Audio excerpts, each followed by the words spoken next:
All right, we are live for another episode.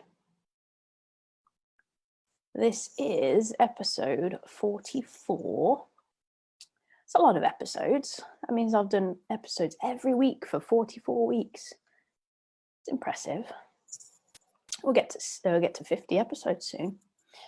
Anyway, so today's topic is the best coach I ever had. Now, I know there's going to be a lot of people who I have worked with in various formats, curious to see if I'm talking about them. But this is about a golf coach I had when I was young. So if you weren't part of my golfing world, you can relax. I'm not talking about you. But to give you a little bit of context, when I was young, probably around 12-ish, I started playing golf. And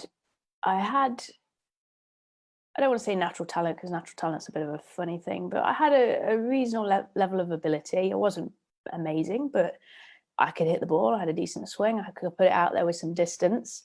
So I showed some promise, and I quickly progressed into the junior county squad, then on into the team. I was a captain at one point. I won a lot of club championships, all kinds of things, achieved county honours. I even made it into the England squad at one point. So it was inevitable that I would work with a lot of different coaches throughout the years, from different schemes, all kinds of things. And my dad always did his best to try and make sure I was able to get the best coaching available. He'd drive me to tournaments or to coaching sessions all the way across the country after doing night shifts, and then he'd sleep in the car so I could take part in the tournaments or have the coaching sessions. It was actually a massive legend, and despite all the fights that we would have on the golf course and then when we got home, I'm actually really grateful for everything that he did to help me. And I know that he probably wanted me to do well more than I wanted to do well. But anyway, even as I decided to turn pro, and even after turning pro, I kept up coaching. I kept having lessons. I kept working on things, because I'm a firm believer in coaches having coaches, because it's the only way to keep getting better and to keep leveling up, because there's always going to be someone better than you. You need to learn from them until you surpass them, and then you find someone else, and so on and so forth. And I've had the opportunity of working with some amazing coaches who I respect hugely for their talent, their knowledge, their coaching abilities, and the businesses that they've built. And there were a few that I spent quite a lot of time with, while there are others that were one-offs, maybe from within the county training, or some that I just sought out personally to go and see because I knew they were really good.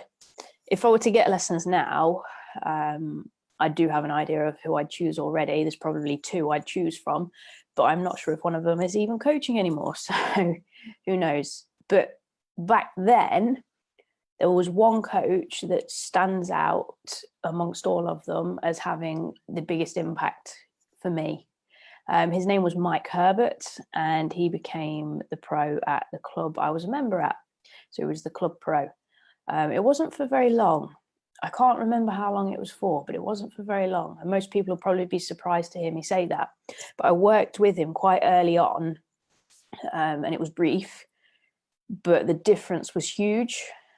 My dad even still says, if you'd have stayed with Mike, you would have got better, faster, and with a lot less struggle. And I really do think he's right with that. The lessons, whether that was on the course or on the driving range or on the short game area, were really basic. There was no technology, no cameras. Granted, it was 16, 17 years ago, so things were a bit different then. But still, it wasn't technical. It wasn't groundbreaking. It wouldn't even come close to what people are teaching nowadays. Realistically, it shouldn't have been better than the coaches I have worked with. I've worked with people who are experts in launch monitors, body track, all this kind of amazing technology and stuff. But none of them come close to working with him. And it just comes down to one simple reason. It was because of how he made me feel about myself and about golf in general. When I was working with him, I had fun. And I felt like he believed in me, which made it okay for me to believe in me. And I think the fact that he had a daughter who was my age and we were both working on the same kind of things made a huge difference, because it meant he understood. Because golf was massively stressful for me. Plus I was 13, 14. I was on massive hormones. I was stressed out, you know, as you are at that age. But working with him, it was light and it was less stressful. And it was just really simple and enjoyable. So there's a huge lesson to take from this. And it's that feelings are everything. I like to compare this to the idea of affirmations. So you can tell yourself over and over and over again that you are something. You can stand and stare in a mirror and tell yourself something. But if you don't feel it, then you're never going to believe it. And it won't help. I could have had lessons with some of the best in the business, and I did. But if it didn't make me feel a certain way, then it didn't matter. I wouldn't get the results I wanted, no matter what I did or what they told me, because what was going on in here wasn't right. What I needed back then, 16, 17 years ago, was different to what I would need now. And if I knew what I know now back then, well, obviously cheesy thing to say, it would have been a different story. I would talk about my successes as a golf pro rather than my failures. Because how you feel is everything. It affects how you think, which affects how you act. When I was on a golf course, my emotions were all over the place. They were absolutely running rampant. And because of that, my thoughts were going around at 1,000,000 miles an hour. I couldn't think straight. And then I just couldn't get my body to work. Even though I'd spent all of that time practicing and ingraining stuff, training the movement patterns, building the skills, I just couldn't do it. And it goes to show that feelings and thoughts will piss all over any kind of repetition. 10,000 hours is not enough to beat what's going on inside of you. I probably did more than 10,000 hours practice. I dread to think how much practice I used to do. I used to stand on the short game area practicing in the snow. I used to hit golf balls when it was baking hot in summer, up to my ankles in mud in the winter. It was hideous. So I definitely did more than my 10,000 hours. I dread to think how many golf balls I've hit in my life. Like, astronomical number. And it was never enough. I was still awful in spite of all that practice, because of what was going on inside of me. And you could see it. If you were to watch me practicing, you'd see the difference. I had different feelings, my thoughts were different, and the outcome was different. But as soon as I stepped on the golf course, that person disappeared, and it was just like a beginner that had never picked up a club before and couldn't hit a cow's arse with a banjo. It was really bad, with the exception of a few good rounds here and there, which was obviously enough to compound and get me to where I could actually pass the tests and become a professional. Usually, some of the best rounds I remember were at my home club, and they're actually played with one of my favourite ladies called Rita, who I just liked being with. I liked being in her company, and she had a similar effect that Mike had on me. It's just that you feel good, so you think good, and then you play good. So it's a very simple process. It follows everything. Feelings first, thoughts, actions.